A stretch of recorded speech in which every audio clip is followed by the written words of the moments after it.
շատ փնտրելուց հետո գիրք գտանք, էլեկտրոնային գիրք, պարսկերեն չիմանալով արդյոք մենք երկուսով ես ու մեր խմբագիրը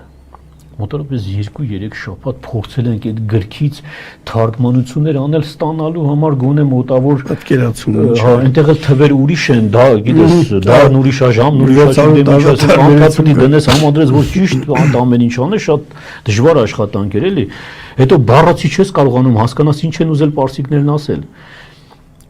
բայց երբ որ պատկերը ստացանք այդ կմախքը ստացանք հետո սկսեցինք խմբագրել ստացվեց մի